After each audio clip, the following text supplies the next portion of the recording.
ఓం నారాయణ ఆదినారాయణ. ఓం ఓం కాంతమ్మ ఓంకారి కాంతమ్మ. జై జై కాంతమ్మ జై కాళీ కాంతమ్మ. జై జై కాంతమ్మ జై లక్ష్మీ కాంతమ్మ. అవధూత కాంతమ్మ లీలలు. ఇంద్రధనస్సు పల్లకి. రచయిత శ్రీ యదనపర్తి విజయభాస్కర్ రెడ్డి గారు. గాత్రం గంటి రేవతి. సమర్పణ మండవ రవికాంత్. 42వ భాగం. ఈనాటి భాగంలో మనము సిద్ధయ్య మస్తానమ్మల అనుభవాలు కాంతమ్మ తల్లితో తెలుసుకుందాం. పొదలకూరు గేట్ సెంటర్లో కాంతమ్మ తల్లిని చాలాసార్లు చూశాను, కానీ పలకరించలేదు. ఒకరోజు సాయంత్రం మన ఇంటికి కొద్ది దూరంలో కూర్చొనుంది. మా ఇంటి పక్క సందులో నిశ్చితార్థానికి పోయి అందరం ఇంటికి వస్తున్నాం. నాతో వచ్చే వారందరూ ఆమెను చూస్తున్నారు, కానీ నేను మాత్రం ఆమె దగ్గరకు పోలేదు. మా ఇంటికి వచ్చి పడుకున్నాను. రాత్రి 11 గంటలకు నాకు పన్ను విపరీతమైన నొప్పి పుడుతున్నది. నేను భరాయించలేకపోతున్నాను. నిద్ర పట్టడం లేదు. ఇంత నొప్పి ఉన్నట్లుండి ఎలా వచ్చింది అని ఆలోచిస్తున్నాను. మాత్ర కూడా వేసుకోలేదు, ఎందుకంటే నాకు మాత్రలు వేసుకునే అలవాట్లేదు. ఇది ఖచ్చితంగా కాంతమ్మ తల్లి పని. గత 2 సంవత్సరాలుగా నేను అమ్మను చూస్తున్నాను, కానీ పలకరించిన పాపాన పోలేదు. అమ్మ గేటు సెంటర్లో ఉందని అందరూ పోయి వచ్చినా కూడా నేను పోయేదాన్ని కాదు. ఈ పరీక్ష కాంతమ్మ తల్లిదే అని నా మనసు పదే పదే నాకు చెప్తున్నది. సెంటర్లోనో దూరంగానో ఉంటే పోలేదు, కానీ వాకిలి ముందు 10 బారల దూరంలో ఉన్న అమ్మను నేను పలకరించలేదు అంటే ఏమని? పొగరనుకో బలుపనుకో. ఆ రోజు ఆ టైం వరకు కూడా నా కర్మలు తీరకను, అమ్మతో మాట్లాడే భాగ్యం కలగకను నేను ఆ మహాతల్లిని పలకరించలేకపోయాను. కానీ నాకు వచ్చిన ఆ పన్ను నొప్పి నన్ను తీసుకొని పోయి అమ్మ చింత కూర్చోబెట్టింది. అమ్మ దగ్గరకు పోయి అమ్మ కొద్ది దూరంలో కూర్చున్నాను. అమ్మ, నాకు పన్ను నొప్పిగా ఉంది, భరించలేకపోతున్నాను, నాకు పన్ను నొప్పి తగ్గించమ్మా అని అమ్మని అడిగాను. అమ్మ వెంటనే పోవే అని తిట్టరాని బండబూతులు తిట్టిపోసింది. దైవాన్ని నమ్మవు, పో అని. ఆ ప్రక్కన పెంచెల్నాయుడు నిలబడి ఉంటే దానికేమైనా చెప్పరా అన్నారు కాంతమ్మ తల్లి. అతను లవంగాలు 3 పంటి పక్కన పెట్టుకొని పడుకోమ్మా, తగ్గిపోతుంది అని చెప్పాడు నాకు. ఆ రోజు లవంగాలు 3 పెట్టుకొని పడుకున్నాను. ఆ రోజు నుండి ఈ రోజు వరకు నాకు 32 పళ్ళు రాళ్ళు ఉన్నట్టుగా ఉన్నాయి. ఒక్క పన్ను కూడా ఊడిపోలేదు. నాకు వయసు 73 సంవత్సరాలు. అయినా పళ్ళు కదల్లేదు. నాకు పసితనం నుండి తుమ్ములు, దగ్గు, కళ్ళు నీరు కారడం ఉండేవి. రాత్రులు నిద్ర పట్టేది కాదు. అది మొదలు పంటి నొప్పి తగ్గిన తర్వాత డేగపొడికి అమ్మ దగ్గరికి పోయి వస్తుండేదాన్ని. మాఘమాసం వచ్చింది. ఒకరోజు అమ్మ మన ఇంటికి వచ్చింది. మంచంపై కూర్చుంది. స్తాంబాళం తీసుకొని రమ్మంది. తీసుకుని వచ్చి అమ్మకిచ్చాను. తన 2 కాళ్ళు దాంట్లో పెట్టారు. సుబ్బారెడ్డి స్వామిని నీళ్లు తీసుకుని రమ్మని చెప్పారు. సుబ్బారెడ్డి స్వామి బిందె నిండా నీళ్లు తీసుకుని వచ్చాడు. ఆ బిందెలోని నీళ్లతో అమ్మ 2 కాళ్ళు ఆ నీళ్లతో కడిగి సాయంత్రం 7:30 గంటల సమయాన ఆ నీళ్లను నా నెత్తిపై పోశారు. అరగంట సేపు సుబ్బారెడ్డి స్వామి నీళ్లు అందిస్తున్నారు. అమ్మ కాళ్ళు కడుక్కొని ఆ నీటిని నా తలపై నుండి నా వళ్ళంతా తడిసే విధంగా పోసింది. అలా నీరు పోయిట ఆపివేసి అమ్మ నన్ను ఇంక పో పో అని మంచంపై నుంచి పైకి లేచి నన్ను తరుముకున్నది. నేను కాంతమ్మ తల్లికి దొరకకుండా వెళ్ళిపోయాను. ఆ రోజు నుండి రూపాయి ఖర్చు లేకుండా నా ఆయాసము, తుమ్ములు, కళ్ళనీళ్లు కారడము ఆగిపోయింది. అది మొదలుకొని అమ్మపై భక్తి ఏర్పడింది. అమ్మ ఆయుధము బూతు. అమ్మ బూతులు తిట్టింది అంటే చూచేవారికి వినేవారికి ఎట్లున్నా తిట్టించుకున్న మనకు మాత్రం ఆరోగ్యం గ్యారంటీ. అమ్మంటే భయము, భక్తి, ప్రేమ, అనురాగము, అనుబంధం ఏర్పడింది. ఒక్క నిమిషం అమ్మను చూడనిదే ఉండలేని పరిస్థితి ఏర్పడింది. అమ్మ మన ఇంటికి ఎక్కువగా రాసాగింది. నీళ్లు, ఇసుక సుబ్బారెడ్డి స్వామి తెచ్చిపోస్తుంటే అమ్మ ఇసుక నీటి యజ్ఞం చేస్తుండేది. మా ఇల్లంతా, వస్తువులంతా ఇసుక మయమై ఉండేది.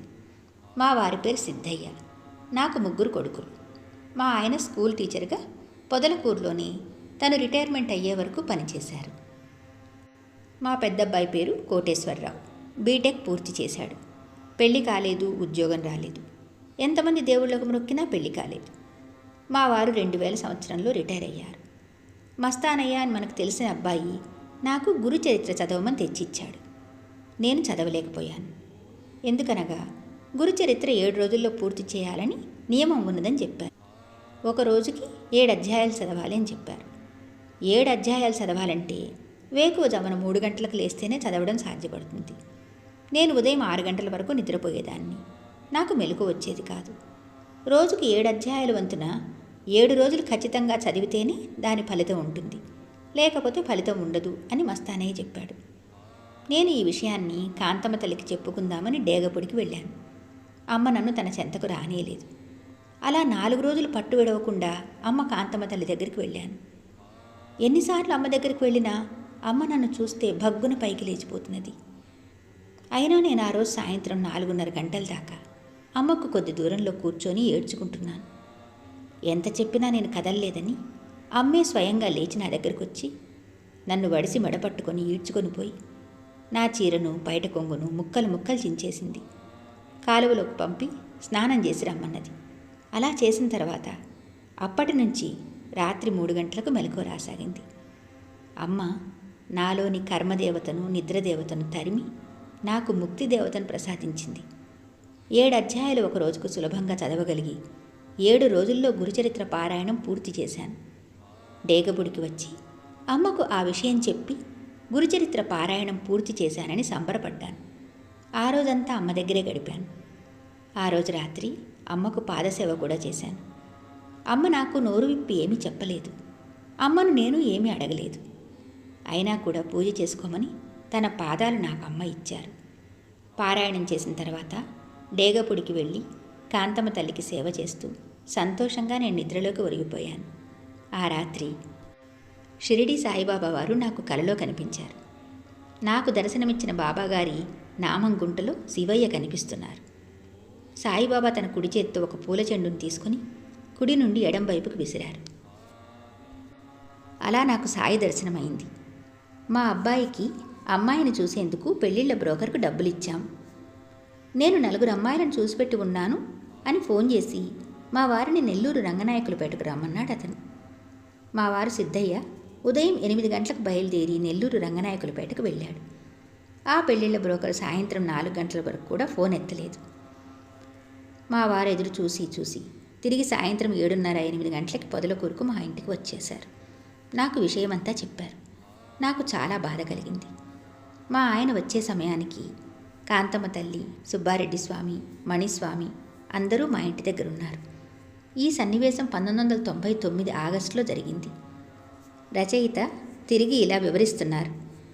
మస్తానమ్మ తన భర్త అయిన సిద్ధయ్య చెప్పిన మాటలు విని కోపోద్రిక్తురాలై కాంతమ్మ తల్లిపైన, సుబ్బారెడ్డి స్వామిపైన, ఏందమ్మా, ఎందుకమ్మా నన్ను ఇన్ని పరీక్షలకు గురి చేస్తున్నారు? ఏ దేవుడు లేడని, కరుణించే తల్లి ఉందని నమ్మిన నన్ను అందరూ మోసం చేసినట్లు నీవు నన్ను పరీక్ష పెడుతున్నావా అని అరిచింది. అమ్మను ఉద్దేశించి సుబ్బారెడ్డి స్వామితో మీరందరూ వెళ్ళండి అని వారి వస్తువులను బయటపెట్టింది. ఏమి చేయనది లేక సుబ్బారెడ్డి స్వామివారు అమ్మను తీసుకొని మిగతా శిష్యులతో సామాను చెక్కరిక్షాలో సర్దుకొని నట్టనడి రోడ్డుపైకి వచ్చేశారు. మస్తానమ్మ కాంతమ్మ తల్లిని, అమ్మ శిష్యులను చీదరించుకొని నడి రోడ్డులోకి పంపించి ప్రక్క సందులో పెళ్లి కార్యక్రమంలో భాగంగా లడ్డూ చేసి ఇవ్వడానికి వెళ్ళిపోయింది. 2-3 రోజుల తర్వాత అంతటితో ఆగక అమ్మ దగ్గరకు పోయి క్షమాపణ చెప్పక పంతం పట్టి అమ్మ ఇసుక నీటి యజ్ఞం చేసి ఫలితంగా ఇసుకను దాచిపెట్టుకోమనిన ఇసుకను, ఇంకా అమ్మ పాదాలకు గుర్తుగా అమ్మ ఇచ్చిన చెప్పులను తీసుకుని డేగపుడి ఓంకారాశ్రమానికి పోయి సుబ్బారెడ్డి స్వామికి ఇచ్చేసింది. ఇవిగో మీ వస్తువులు అని పలికింది. మస్తానమ్మ పరిస్థితి గమనించిన నిశ్చల తత్వమహర్షి అయిన సుబ్బారెడ్డి స్వామి మస్తానమ్మను ఒక మాట అడిగారు. మస్తానమ్మ, ఆ తల్లిపై పంతానికి ఇస్తున్నావా, అసలు బంధం తెంచుకోవాలని ఇస్తున్నావా? మస్తానమ్మ వెంటనే నాకు వద్దనుకున్నాను అంతే అని సమాధానమిచ్చారు. అప్పుడు ఆమె మాటలు వినిన సుబ్బారెడ్డి స్వామి, ఇది నీకు మంచిది కాదు, నీ కర్మ ఫలితం నీవు అనుభవిస్తావు, ఎవరము ఏమీ చేయజాలం అని మస్తానమ్మకు హితబోధ చేశారు.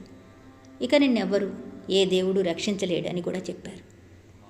అయినా ఆంతర్యం గ్రహించని మస్తానమ్మ తన ఇంటిలో నడి ఇంటిలో నిద్రించే మాత పార్వతీదేవి సర్వరూపమైన శివశంకరిని రోడ్డుపైకి నెట్టి చీదరించుకున్నటే కాక అమ్మ ఇచ్చిన భక్తి ఫల సముదాయాన్ని తిరిగిచ్చివేసి లేనిపోని పాపాన్ని కూడా మూటగట్టుకొని పొదలకూరుకుపోయింది. పొదలకూరుపోయిన 3వ రోజుల నుండి ఇంట్లో తన భర్త అయిన సిద్ధయ్య గారితో గొడవలు మొదలయ్యాయి. ఎంత మంచి వారమైనా దైవమును ఎదిరించిన ఎడల దానికి కర్మఫలము అనుభవించక తప్పదు. మస్తానమ్మ తిరిగి ఇలా చెబుతున్నారు. అలా నేను మా వారితో గొడవపడి 15 సంవత్సరాలు ఇల్లు వదిలి బయటకు వెళ్ళాను. అలా ఇంటి నుండి వెళ్ళిన నేను ఎక్కడెక్కడో తిరిగాను. పడరాని పాటలు పడ్డాను. చివరకు జొన్నవాడ కామాక్షి తాయి దగ్గరకు వెళ్ళిపోయాను. అది మొదలు భక్తి రసామృత పుస్తకాలను చదివాను, సత్సంగాలు జరిపాను, విష్ణు సహస్రనామం చదివాను. నాకు కుటుంబం నుండి అనవసరంగా మా ఆయనతో గొడవపడ్డాననే బాధ తప్ప భక్తి మార్గాన్ని అమ్మ నా వెంట ఉండి అన్నీ నేర్పించింది. నాలోని కోపాన్ని, క్రోధాన్ని నశింపచేసి మరలా నన్ను పరిపూర్ణురాలిని చేసి తన దగ్గరకు పిలిచింది. ఇప్పుడు అమ్మ సేవలో, మా వారి సేవలోనే ఉన్నాను. ప్రతి నెలలో అమ్మకు పల్లకి సేవ చేయించుకుంటాను. అమ్మను తలుచుకుంటుంటాను. ఓం ఓం కాంతమ్మ, ఓంకారి కాంతమ్మ. ఇలా తన జీవితాన్ని అమ్మ కాంతమ్మ సేవకు అంకితం చేసి అమ్మే నా జీవితానికి ఆది గురువని తెలియజేసింది మస్తానమ్మ. తన భర్త సిద్ధయ్య చనిపోయిన తర్వాత కాంతమ్మ తల్లికి పల్లకి సేవలు చేయటం మానివేసి సుబ్బారెడ్డి స్వామికి 10,000 రూపాయలు ఇచ్చింది. అమ్మకు భక్తి హారతిని అందించి హాయిగా కాలం గడుపుతున్నది మస్తానమ్మ. అవధూత శ్రీ డేగపూడి కాంతమ్మ తల్లికి జై. భగవాన్ శ్రీ శ్రీ శ్రీ గొలగముడి వెంకయ్య స్వామి మహారాజ్కి జై. ఓం నారాయణ ఆదినారాయణ.